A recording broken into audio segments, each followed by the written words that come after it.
महानदी जल विवाद को लेकर छत्तीसगढ़ और ओडिशा के बीच बरसों से चले आ रहा विवाद अब निर्णायक मोड़ पर पहुंचता हुआ दिखाई दे रहा है।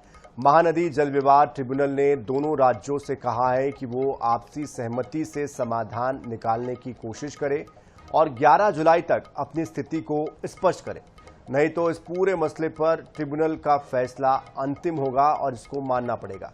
अब देखना यह होगा कि दोनों प्रदेशों के बीच बरसों पुराना विवाद खत्म हो पाता है या फिर इसकी जो कानूनी लड़ाई है क्या वो आगे और बढ़ेगी।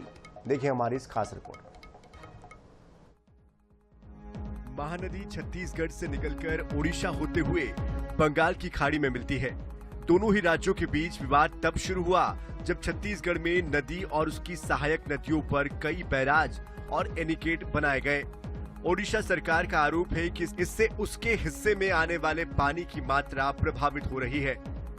वहीं छत्तीसगढ़ का कहना है कि वो अपने वैधानिक अधिकारों के तहत जल संसाधनों का उपयोग कर रहा है।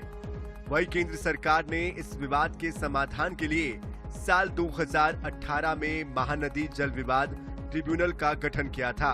ट्रिब्यूनल दोनों राज्यों की दलीलों, जल उपलब्धता, सिंचाई, पेयजल और औद्योगिक जरूरतों का अध्ययन कर रहा है। अब ट्रिब्यूनल ने दोनों ही राज्यों को 11 जुलाई तक आपसी बातचीत से समाधान की संभावनाएं तलाशने के निर्देश दिए हैं। इस मसले को लेकर वन मंत्री केदार कश्यप का कहना है कि पहले की सरकार विवाद सुलझाने को तैयार नहीं हो रही थी। जल्द ही इस विवाद का हल भी हो जाएगा। छत्तीसगढ़ और उड़ीसा के सीएम इस मसले पर बात कर रहे हैं। चर्चा हो रही है। माननीय मुख्यमंत्री श्री विष्णुदेव साय जी अभी उड़ीसा के मुख्यमंत्री जी से चर्चा करेंगे। जल्दी सुलझेगा और पहले की सरकार इस बात को लेकर के तैयार नहीं हो रही थी, लेकिन अभी की वर्तमान सरकार तैयार है। दोनों राज्यों के बीच सहमति बन जाती है तो वर्षों पुराना विवाद समाप्त हो सकता है, लेकिन अगर सहमति नहीं बनती तो ट्रिब्यूनल सुनवाई जारी रखते हुए अपना अंतिम फैसला देगा। इस फैसले का असर सिंचाई, पेयजल, उद्योग और लाखों किसानों पर भी पड़ सकता है। वही मामले पर पीसीसी चीफ दीपक बैज का कहना है कि जल्द ही इसका समाधान होना चाहिए। इंद्रावती नदी का 20% पानी छत्तीसगढ़ और 80% ओडिशा इस्तेमाल करता है। अब महानदी को लेकर जो भी फैसला हो उससे छत्तीसगढ़ का हित प्रभावित नहीं होना चाहिए। सीडब्ल्यूसी के अंतर्गत सीधा सीधा जल बंटवारा दोनों राज्यों को 50% होना चाहिए कि छत्तीसगढ़ को भी इंद्रावती मिलना चाहिए, लेकिन मिल कितना रहा है? 80-20 का रेशो है।